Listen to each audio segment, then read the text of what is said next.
నమస్తే. August month 2025 సంవత్సరంలో మిథున రాశి వారికి ఎలా ఉందో మనం చూద్దాం. మనం చెప్పుకున్న విధంగా ఇది ఎంతో పవిత్రమైన మాసం, ముఖ్యమైన మాసం, ఎన్నో ముఖ్యమైన పండుగలు ఉన్నాయి. ఈ మాసంలో గనక మనం చూసుకుంటే ఫస్ట్ మిథున రాశి వాళ్ళకి ఓవరాల్‌గా చూసుకుంటే ఈ మంత్ చాలా బాగుందని మనం చెప్పుకోవచ్చు. ఆగస్టు మంత్‌లో ఈ మిథున రాశిలో ఉన్న నక్షత్రాలు గనక మనం చూసుకుంటే ఇందులో మృగశిర 3, 4 పాదాలు, ఆరుద్ర 1, 2, 3, 4 పాదాలు, పునర్వసు ఫస్ట్ 1, 2, 3 పాదాలంతా కూడాను మనకి మిథున రాశిలో ఉంటారు. పేరు బలం గనక మనం చూసుకుంటే వీళ్ళకి కా, కీ, కు, జ్ఞం, జ్ఞ, చే, కా, కో, కే, కౌ, హ అనే అక్షరాలంతా కూడాను మనకి మిథున రాశిలో ఉంటారని గమనించుకోవచ్చు. అయితే గ్రహస్థితిని బట్టి కనుక మనం చూసుకుంటే ఈ ఆగస్టు మంత్లో సూర్యుడు వచ్చేటప్పటికి 17th మారుతూ ఉన్నాడు. అయితే జూలై లాస్ట్ ఎండ్లోనే వచ్చేటప్పటికి మనకి జూలై 22వ తారీఖున బుధుడు వచ్చేటప్పటికి కర్కాటక రాశిలో మారుతూ ఉన్నాడు. శుక్రుడు వచ్చేటప్పటికి మిథున రాశిలోకి జూలై 26వ తారీఖున మారుతూ ఉన్నాడు. జూలై 28వ తారీఖు కుజుడు వచ్చి మనకి కన్యా రాశిలోకి మారుతూ ఉన్నారన్నమాట. ఈ యొక్క గ్రహ స్థితిని గట్టి మనం కనుక చూసుకుంటే లఘు గోచారము, సూక్ష్మ గోచారం అన్న కాన్సెప్ట్తో కనుక మనం కంపేర్ కనుక చూసుకుంటే వీళ్ళకి ఎలా ఉంటుందంటే లక్ష్మీప్రదంగా ఉంటుంది. ఈ మాసం అంతా సూర్యుడు 3వ ఇంట్లో ఉండి చక్కటి విజయాన్ని తీసుకొని వస్తూ ఉన్నారు. రిపప్రియం, శత్రువులతో కలిసి కనుక మీరు కూర్చొని మాట్లాడితే విజయం మీదవుతుంది. శ్రేయం, మీకు ధనం వచ్చే అవకాశం ఎక్కువగా ఉంటుంది. దీనితో పాటు అఖిల విషయ భోగం, అన్ని విషయాల్లో ఓవరాల్ ప్రాస్పరిటీ ఉండే అవకాశం మీకు ఎక్కువగా ఉంటుంది. ఇది మనకి లఘు గోచారము, సూక్ష్మ గోచారం అన్న కాన్సెప్ట్ ప్రకారం మనం మహర్షులు ఇచ్చే విధంగా మనకు చూస్తే బాగుంటుంది.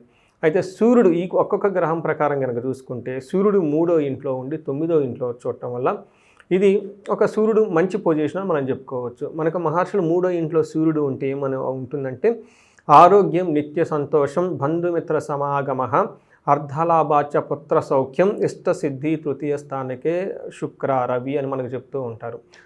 తృతీయ స్థానకే రవి అని మనకు చెప్తూ ఉంటారు. అంటే ఈ ప్రకారం కనుక చూసుకుంటే మనకి ఆరోగ్యం బాగుంటుంది, నిత్యం సంతోషంగా ఉంటాము, బంధుమిత్రులతో చక్కగా కలిసి హ్యాపీగా ఉంటాము, అర్ధలాభం ఉంటుంది, సౌఖ్యంగా ఉంటారు. సో సూర్యుడు 3వ ఇంట్లో ఉండటం వల్ల ఒక రకంగా కనుక చూసుకుంటే మిథున రాశి వాళ్ళకు లాస్ట్ 2 months కొంచెం ఇబ్బందులు పడిన వాళ్ళు చాలామంది ఉన్నారు. జాబులకు పోయినాయి అని చెప్పేసి నాకు చాలామంది ఫోన్లు చేశారు. అయితే ఇప్పుడు ఆగస్టు 17th తర్వాత సిచ్యువేషన్ అంతా మారిపోతుంది. ప్రతిదీ మీ కంట్రోల్లోకి వచ్చేస్తుంది. పర్టికులర్గా ప్రొఫెషన్ అంతా రిలేటెడ్ మ్యాటర్స్లో మీరు చాలా విజయంగా ముందుకు దూసుకొని పోయే అవకాశం ఎక్కువగా ఉంటుంది. ఒక్క విషయంలో జాగ్రత్తగా ఉండాలి. ఫాదర్కి హెల్త్ విషయంలో కొంచెం జాగ్రత్తగా ఉండాలి. వాళ్ళకి ముందుగానే కావాల్సిన అరేంజ్మెంట్ అని చక్కగా చేసి పెట్టుకోండి. ఇన్ కేస్ ఏదైనా హెల్త్ కనుక బాగాలేకపోతే ఇమీడియట్లీగా ఎక్కువగా టైం వేస్ట్ చేయకుండా వాళ్ళని హాస్పిటల్కి తీసుకొని వెళ్ళిపోయి చక్కగా ట్రీట్మెంట్ ఇప్పించండి. 4వ ఇంట్లో కుజుడు ఉండటం వల్ల ఇది అగైన్ మిక్స్డ్ రిజల్ట్ అని మనం చెప్పుకోవచ్చు. 4th హౌస్లో కుజుడు ఉండటం వల్ల ఏమవుతుందంటే భాగ్యహాని, భయం, క్రోరం, బంధువైరం, ధనక్షయం,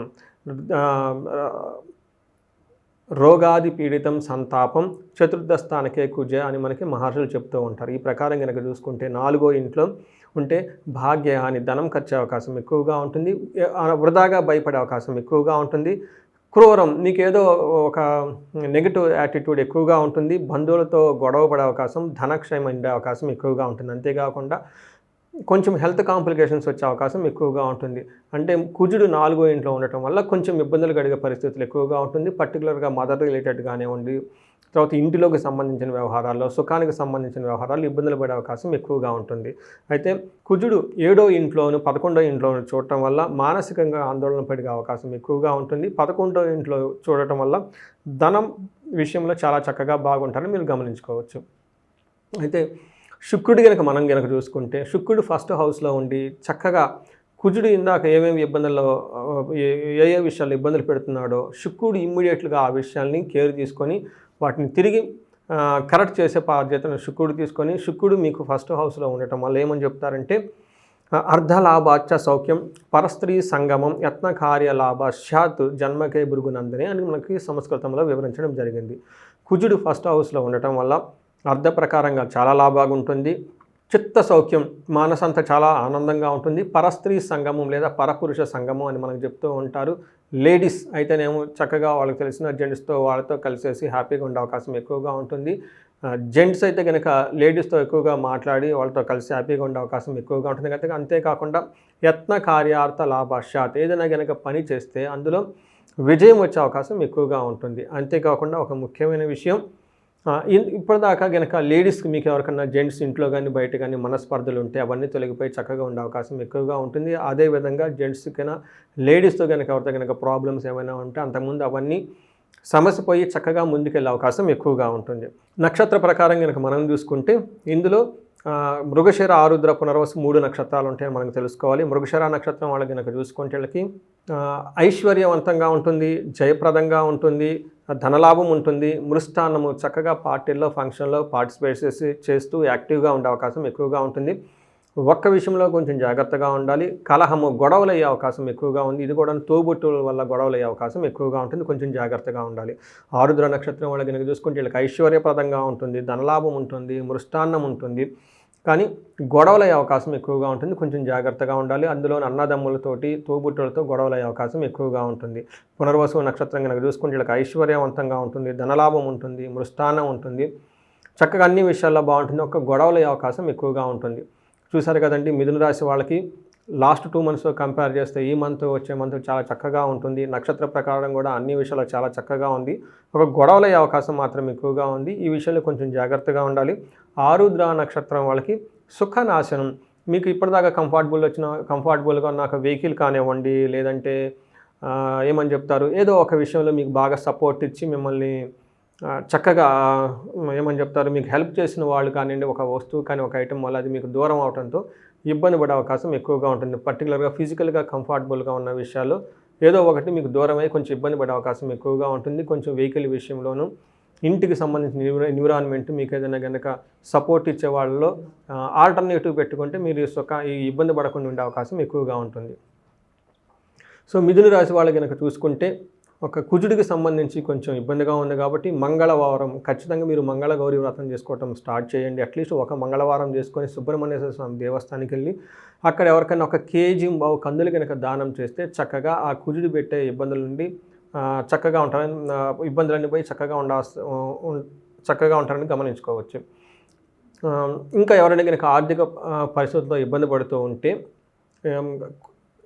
కుబేర పాశుపత అభిషేకము, మహాలక్ష్మి విశేష హోమం తప్పకుండా జరిపించుకోండి. కొంతమంది నాకు వచ్చిన ఫోన్ కాల్స్ వాళ్ళకి 1-to-1 చేయడానికి చాలా ఖర్చు అవుతుందండి, సామూహికంగా ఏదైనా కనుక ఉంటే తక్కువ ఖర్చులో చెప్పండి అని అడుగుతూ ఉన్నారు.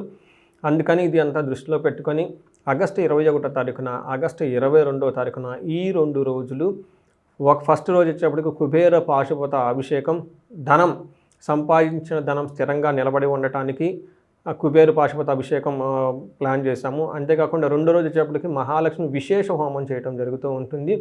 ఈ విశేష హోమం యొక్క రిజల్ట్ ఏమంటే, ఒకటి శీఘ్ర ధన ప్రాప్తి, అంటే మీకు ధనం తొందరగా మీకు రావడానికి, సంపాదించుకోవడానికి, నష్టద్రవ్య ప్రాప్తి, ఇంకోసం మీకు కనుక సంపాదించుకున్న ధనం మీరు ఎవరికైనా ఇన్వెస్ట్మెంట్ చేసినా, వడ్డీకి ఇచ్చినా, లేదంటే పార్ట్నర్స్ మధ్య ఇన్వెస్ట్ చేసిన ఆ ధనం తిరిగి మీకు మళ్ళీ రావడానికి చాలా ఇబ్బంది పడుతూ ఉంటే ఇలా విశేష పూజ ఆగస్టు 22వ తారీఖున మహాలక్ష్మి విశేష హోమం చేయించడం సామూహికంగా జరుగుతూ ఉంటుంది.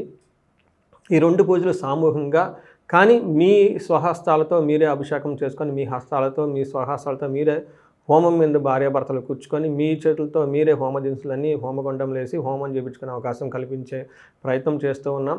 ఇంట్రెస్ట్ కనుక ఎవరికైనా ఉంటే స్క్రీన్ మీద కనిపిస్తున్న నెంబర్ కనుక కనెక్ట్ అయితే మీకు కావాల్సిన వివరాలను ఫర్దర్ పంపించడం జరుగుతుంది. దానికంటే ముఖ్యంగా ఆగస్టు మంత్కు చాలా ముఖ్యమైన విశిష్టత ఉంది. అదేంటంటే ఈ ఆగస్టు మంత్ వచ్చేటప్పటికి శ్రావణ మాస అష్టమితో ప్రారంభమవుతుంది, భాద్రపద మాసం సప్తమితో ఎండ్ అవుతుంది. అయితే ఈ మధ్యలో ఎన్నో పర్వదినాలు, విశిష్ట దినాలు, ముఖ్యమైన దినాలు ఉన్నాయండి. ఇవన్నీ చక్కగా జరుపుకోవాలని చెప్పేసి నేను కోరుకుంటున్నాను. ఫస్ట్ వచ్చేటప్పటికి వరమహాలక్ష్మి ఆగస్టు 8న ఉందండి. అడగకుండానే ఎన్నో వరాలు లక్ష్మీదేవి ఇస్తుంది. అడిగితే ఇంకా ఎన్నో కోరికలు తీర్చే శక్తి మనకి ఆ అమ్మ మనకి ఇస్తుంది. ఈ రోజుని ఖచ్చితంగా మర్చిపోకుండా ఖచ్చితంగా వరమహాలక్ష్మి వ్రతం అందరూ చేసుకోవాలని చెప్పి నేను కోరుకుంటున్నాను. దీనితో పాటు నెక్స్ట్ డే మనకి వచ్చేటప్పటికి గాయత్రి మాత జన్మదినం కూడా ఉంది. అది కూడా చక్కగా అందరూ సెలబ్రేట్ చేసుకోవాలి. ఎవరైతే ఎడ్యుకేషన్ ప్రకారంగా ఉన్నతంగా ఎదగాలనుకుంటున్నారు, ఆధ్యాత్మిక శక్తి, ఆధ్యాత్మిక జ్ఞానం, వేద జ్ఞానం కావాలనుకుంటున్నారు, ఖచ్చితంగా ఆ రోజు జంజాలు మార్చుకొని ఉపకర్మ చేసుకుంటారు. అంతేకాకుండా గాయత్రి మాత యొక్క వ్రతం కూడా సెలబ్రేట్ చేసుకుంటారు. లాస్ట్గా అత్యంత ముఖ్యమైనది వినాయక చవితి. ఇది మనకి 27వ తారీఖున వస్తుంది. సిద్ధి బుద్ధి ప్రదాత, ఎవరికైతే అనుకున్న పనుల్లో సక్సెస్ కావాలనుకుంటున్నారో, వాళ్ళ ఇంట్యూషన్ చాలా స్ట్రాంగ్గా ఉండి బుద్ధి చాలా స్ట్రాంగ్గా ఉండాలనుకుంటున్నారు, వాళ్ళు కూడా వినాయక చవితి యొక్క వ్రతాన్ని ఖచ్చితంగా చేసుకోవాలని నేను కోరుకుంటున్నాను. ఈ మాసం అంతా మీరందరూ ఆధ్యాత్మికంగా ఉండి వరలక్ష్మి వ్రతాన్ని దానితో పాటు శ్రావణ సోమవారాలు మంగళవారాలు కూడా సెలబ్రేట్ చేసుకుంటారని చెప్పేసి మీ అందరికీ అష్టైశ్వర్యాలు భోగభాగ్యాలు కలగాలని చెప్పేసి నేను కోరుకుంటున్నాను. ఈ యొక్క సహజంగానే మీకు ఎన్నో రెమెడీస్ చేసుకోవడానికి కావాల్సిన ఒక మంచి ఈ మంత్ని అందరూ సద్వినియోగం చేసుకోవాలని ఆధ్యాత్మికంగా గడపాలని నేను కోరుకుంటున్నాను. మీ అందరికీ జన్మ జాతకంలోని గోచార జాతకంలో ఉన్న దోషాలని పోవాలని చెప్పేసి నేను కోరుకుంటున్నానండి. నమస్తే.